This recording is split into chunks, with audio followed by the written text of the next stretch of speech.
মাওলানা দেলোয়ার হোসাইন সাঈদীর পক্ষে আন্তর্জাতিক অপরাধ ট্রাইব্যুনালে সাক্ষ্য দিতে গিয়ে নিখোঁজ হয়ে যাওয়া সুখরঞ্জন বালি কিভাবে ভারতের কারাগারে পৌঁছেন তার এক লোমহর্ষক বর্ণনা দিয়েছেন তিনি। ঘটনাটি ঘটে ২০১২ সালের ৫ নভেম্বর সকালে। অপহৃত হওয়ার পর তার সাথে কি কি ঘটেছে, বাসুসের সাথে আলাপকালে তার বিশদ বর্ণনা তুলে ধরেন সুখরঞ্জন বালি। সুখরঞ্জন বালি বলেন, ২০১২ সালের নভেম্বর মাসের ৫ তারিখে আমি ঢাকায় কোর্টে গিয়েছিলাম। আমার সাথে দুজন ব্যারিস্টার ও ২ জন উকিল ছিলেন। আমাদের গাড়ি দেখে কোর্টের গেটে আটকে ফেলা হয়। তখন আমার সঙ্গে থাকা আইনজীবীদের সাথে গেটের লোকদের তর্ক বিতর্ক চলছিল।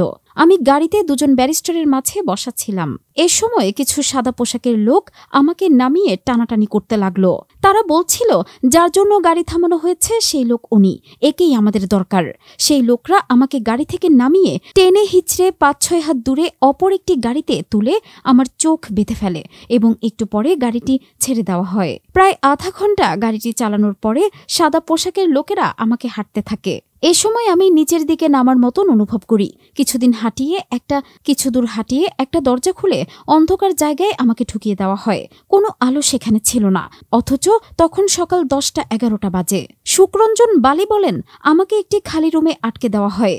বাইরে কোনো শব্দ ছিল না, ঘরে কোনো জানালা বা কোনো ফাঁকা ছিল না যা দিয়ে কোনো রকম আলো ভেতরে আসতে পারে। তখন আমাকে মাঝে মাঝে অল্প করে খাবার দেওয়া হতো।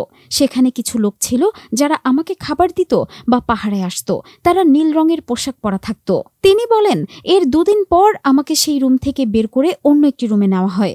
সেখানে আমাকে নিয়ে তারা জোর করে সাঈদী হুজুরের বিরুদ্ধে স্বীকারোক্তি নিতে চায়।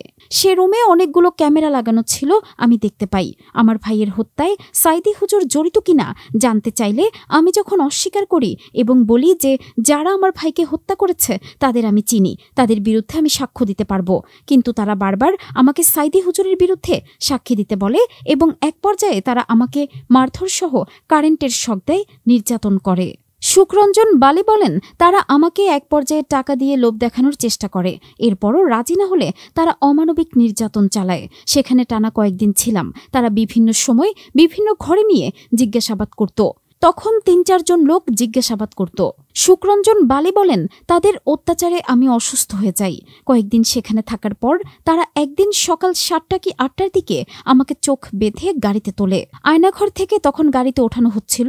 তখন আমি ভয়ে ভয়ে জানতে চাই আমাকে কোথায় নিয়ে যাচ্ছেন। জবাবে তারা বলেছিল, আমরা তোকে তোর দেশে নিয়ে যাব, বল কোথায় নামিয়ে দিলে তুই তোর বাড়ি চিনে যেতে পারবি। তখন বলি, বাগেরহাটে নামিয়ে দিলে আমি আমার বাড়িতে যেতে পারবো। সারাদিন ধরে গাড়ি চালানোর পর মাঝে একবার ফেরিতে ওঠানো ও নামানো হয়, সেটা আমি অনুভব করতে পারি। তিনি বলেন, এক পর্যায়ে আবার গাড়ি চলতে শুরু করে। দীর্ঘক্ষণ চালানোর পর ২ জন লোক গাড়িতে ওঠে। এর কিছুক্ষণ পর ১০-১২ মিনিটের মতো হবে গাড়িটি চলতে চলতে থেমে যায়।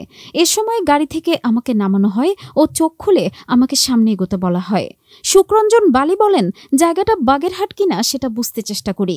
আমি বুঝতে পারি যে ওটা বাগেরহাট নয় এবং স্পষ্ট দেখতে পাচ্ছি সামনে বিএসএফ। এটা বর্ডার এলাকা। সেখানে যারা আমায় নিয়েছে কান্না করতে করতে আমি বিএসএফ এর হাতে তুলে না দিতে তাদের অনুরোধ করি। আমি বলি, এদের হাতে তুলে দিয়েন না, প্রয়োজন আমাকে মেরে ফেলেন। এ কথা বলতে বলতে আমি মাটিতে পড়ে যাই। সুখরঞ্জন বলেন, আমাকে নেওয়া গাড়ির লোকেরা জোর করে বিএসএফ এর কাছে দিয়ে আসে আমায়। এ সময় আমি দেখতে পাই গাড়িতে ৬-৭ জন সবুজ পোশাকের পুলিশের সাথে ২ জন বিজিবি সদস্য আছেন। তখন আমি বুঝতে পারি গাড়ি থামিয়ে যাদের নেওয়া হয় তারাই বিজিবি। সুখরঞ্জন বলেন, বাংলাদেশের একজন নিরপরাধ নাগরিককে রাষ্ট্রের আইনশৃঙ্খলা বাহিনী আরেকটি দেশের রাষ্ট্রীয় বাহিনীর হাতে তুলে দেয় কেমন করে। কান্নাজড়িত কণ্ঠে সুখরঞ্জন বালি বলেন, আমি যেতে না চাইলে জোর করে তারা আমাকে ধরে বিএসএফ সদস্যদের হাতে তুলে দেয়। বিএসএফ কিছু জিজ্ঞেস না করে আমাকে প্রচণ্ড মারপিট শুরু করে। বিএসএফ হিন্দিতে কথা বলছিল এবং আমি আমাকে না মারার জন্য বাংলায় বোঝাতে চেষ্টা করি। আমার কোনো কথা তারা বুঝতে পেরেছিল কিনা আমি আজও বুঝিনি। এক পর্যায়ে বিএসএফ মোটা দড়ি দিয়ে পেছন দিক দিয়ে আমার হাত বেঁধে ফেলে। হাত বাঁধার সেই দাগ এখনো স্পষ্ট, সেটা তিনি এই প্রতিবেদককে দেখান। সুখরঞ্জন বালি তার উপর নির্যাতনের বর্ণনায় বলেন, মোটা লাঠি দিয়ে বিএসএফ তাকে মারতে থাকে। এতে তিনি ডান হাতের কনুইতে প্রচণ্ড আঘাত পান। এখনও ডান হাত দিয়ে ভালোভাবে তিনি কোনো কাজ করতে পারেন না। বিএসএফের মারের পরে তিনি প্রায় 3 ঘন্টা বেহুশ ছিলেন। সুখরঞ্জন বালি বলেন, আমি বিএসএফকে বলতে থাকি যে আমি ইচ্ছে করে এখানে আসিনি, কিন্তু আমার কথা বুঝতে না পারায় তারা আমাকে বেধড়ক মারধর করে। আমাকে মারধরের আর কোনো কারণ বুঝিনি। বিএসএফের ক্যাম্পটির বিষয়ে জানতে পারি এটি বৈকারি বাজার, পশ্চিমবঙ্গের উত্তর 24 পরগনা জেলার স্বরূপনগর থানা এলাকা। এরপর বসিরহাট জেলে আমাকে 22 দিন রাখা হয়। সেখানে একদিন আমাকে কোর্টেও নেওয়া হয়। এরপর আসা হয় দমদম জেলে। সুখরঞ্জন বলেন, দমদম জেলে থাকাকালীন সেখানে এক বন্দীকে আমি দেখি। সে আমাকে চিনতে পারেনি। আমি সুযোগ বুঝে তাকে আমার পরিচয় দিলে সে আমায় জড়িয়ে ধরে বলে, মামা তুমি বেঁচে আছো, আমরা তো জানি তুমি মারা গেছো। সে ভাগ্নে কারামুক্তির পর আমার বাড়িতে ও নিকটাত্মীয়দের আমরা বেঁচে থাকা ও ভারতের দমদম জেলে বন্দী থাকার কথা জানায়। সুখরঞ্জন বলেন, আমার বাড়ির লোকেরা ভারতের প্রশাসন ও মানবাধিকার সংস্থার সাথে যোগাযোগ করলে মানবাধিকার সংস্থার সহায়তায় সুপ্রিম কোর্টের আদেশে 2018 সালের প্রথম দিকে 5 বছর জেল খেটে আমি মুক্ত হয়ে দেশে ফেরত আসতে পারি। তিনি জানান, দমদমে থাকাকালীন বিভিন্ন মানবাধিকার সংস্থা আমার ইন্টারভিউ নিয়েছিল। সুখরঞ্জন বালি বলেন, মুক্তিযুদ্ধের সময়ে কারা আমার ভাইকে হত্যা করেছে সেই দৃশ্য আমি আমার বাড়ির পাশে টয়লেটের ভেতর লুকিয়ে থেকে নিজ চোখে দেখেছি। সেখানে সাইদি হুজুরকে আমি দেখিনি। তখন এ নামে কাউকে আমি চিনতামও না। উনি আমাদের এলাকা থেকে নির্বাচিত 2 বারের এমপি ছিলেন। তখন ওনার সম্পর্কে জানি ও চিনতে পারি। সাইদি হুজুর যখন এমপি ছিলেন তখন আমাদের মনে হতো যেন আমরা মায়ের কোলে আছি। হুজুর নিরপরাধ, নির্দোষ। তার বিরুদ্ধে শত নির্যাতন সহ্য করেও আমি সাক্ষ্য দেইনি। আমাকে ক্ষুদিরামের মতো ফাঁসি দিলেও আমি প্রস্তুত ছিলাম। তিনি বলেন, ভারত থেকে দেশে ফিরেও আমি নিজ এলাকায় পিরোজপুরের ইন্দুরকানিতে যেতে পারিনি। নিরাপত্তার কারণে বাগেরহাটে আত্মীয় ও পরিচিতদের সহায়তায় তাদের আশ্রয়ে ছিলাম। সুখরঞ্জন বালি বলেন, পিরোজপুর জেলার ইন্দুরকানি উপজেলার পাড়েরহাট ইউনিয়নের অমিতপুর গ্রামে আমার বাড়ি। আমি পেশায় কাঠমিস্ত্রি। আমার 1 ছেলে ও 1 মেয়ে। আমার ছেলেও কাঠমিস্ত্রির কাজ করত। তাতে যে আয় রোজগার ছিল তাতে আমি পরিবার নিয়ে ভালোই চলতাম। সাইদি হুজুরের মামলায় সাক্ষ্য দেওয়াকে কেন্দ্র করে আমাকে অপহরণ করে গুম করে নির্যাতন, নিপীড়ন ও আইনশৃঙ্খলা বাহিনীর সদস্য এবং বিজিবির সহায়তায় বিএসএফের হাতে তুলে দিয়ে টানা 5 বছর কারাবন্দী করে অবর্ণনীয় সাজা ভোগে বাধ্য করা হয়।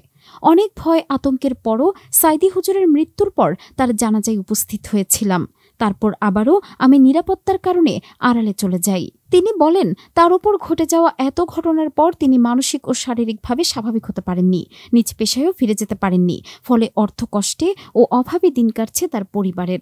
সুখরঞ্জন বালি রাষ্ট্রের পৃষ্ঠপোষকতায় অপহরণ, গুম এবং 5 বছর কারাবন্দী থাকা সহ তার সাথে ঘটে যাওয়া সকল অন্যায়ের বিচার চান তিনি। ক্ষতিপূরণ চান রাষ্ট্রের কাছে। 2009 সালের 6 জানুয়ারি থেকে 2024 সালের 5 আগস্ট পর্যন্ত আওয়ামী শাসনামলে গুমের ঘটনাগুলো তদন্ত করতে অন্তর্বর্তী সরকার গত 27 আগস্ট গুম সংক্রান্ত তদন্ত কমিশন গঠন করে। কমিশনের প্রধান করা হয় বিচারপতি মইনুল ইসলাম চৌধুরীকে। কমিশন গত শনিবার প্রধান উপদেষ্টার কাছে আনফোল্ডিং দ্য ট্রুথ শিরোনামে অন্তর্বর্তী প্রতিবেদন জমা দেয়। প্রতিবেদনে বলা হয়, গুমের ঘটনায় কমিশনে এই পর্যন্ত 1676টি অভিযোগ জমা পড়েছে। এর মধ্যে 758 জনের অভিযোগ বাছাই করা হয়েছে। দেশে গত 15 বছরে সংঘটিত বিভিন্ন গুমের ঘটনায় নির্দেশদাতা হিসেবে সাবেক প্রধানমন্ত্রী শেখ হাসিনার সম্পৃক্ততার প্রমাণ পেয়েছে কমিশন। অন্তর্বর্তী সরকারের প্রধান উপদেষ্টা ডক্টর মোহাম্মদ ইউনুস বলেছেন, গুম কমিশনের প্রতিবেদনে লোমহর্ষক। মানুষ মানুষের প্রতি কি পরিমাণ নৃশংস হতে পারে এতে আছে তার বিবরণ। অবিশ্বাস্য বর্ণনা।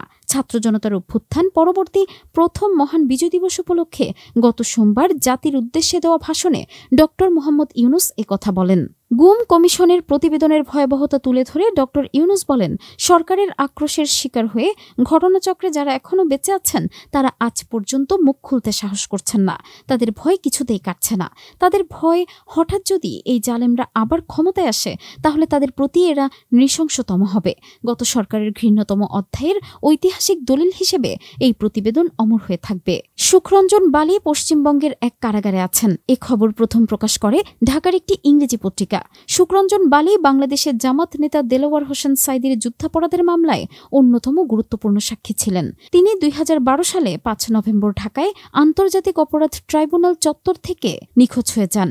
জামাত নেতা দেলোয়ার হোসেন সাইদির আইনজীবীরা তখন অভিযোগ করেছিলেন যে তাকে সরকারের নিরাপত্তা বাহিনীর লোকজন অপহরণ করে নিয়ে গেছে। হয়েছে। ইংরেজি দৈনিকটির প্রতিবেদনে বলা হয়, তাদের হয়ে একজন ভারতীয় নাগরিক কারাগারে শুক্রঞ্জন বালির বক্তব্য নেন, যেখানে বালি বলেন যে তাকে বাংলাদেশ পুলিশের গোয়েন্দা বিভাগ অপহরণ করে এবং পরবর্তীতে ভারতীয় সীমান্তরক্ষী বাহিনী বিএসএফ এর কাছে তুলে দেয়। তবে পশ্চিমবঙ্গের বসিরহাটের স্বরূপনগর থানায় শুক্রঞ্জন বালির বিরুদ্ধে যে এফআইআর দাখিল করা হয় তার কোথাও এমন কথা উল্লেখ নেই যে তাকে কেউ অপহরণ করেছিলেন বা বাংলাদেশের কর্তৃপক্ষ তাকে ভারতের হাতে তুলে দিয়েছে। পশ্চিমবঙ্গের উত্তর 24 পরগনা জেলার স্বরূপনগর থানায় শুক্রঞ্জন বালির বিরুদ্ধে অভিযোগপত্রটি দাখিল করেন বিএসএফ এর 152 নম্বর ব্যাটালিয়নে কোম্পানির অধিনায়ক বিপি সিং।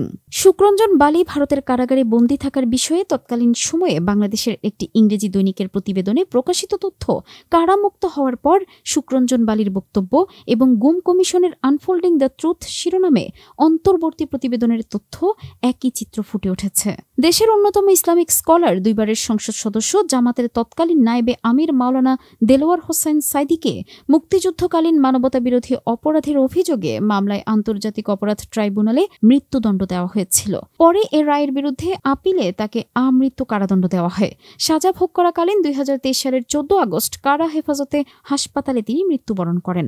তার বিরুদ্ধে মানবতাবিরোধী অপরাধের অভিযোগে বিচার প্রক্রিয়া ও ট্রাইব্যুনালের বৈধতা ও সাজা নিয়ে প্রশ্ন তুলেন বিভিন্ন দল, সংগঠন ও শ্রেণী পেশার মানুষ।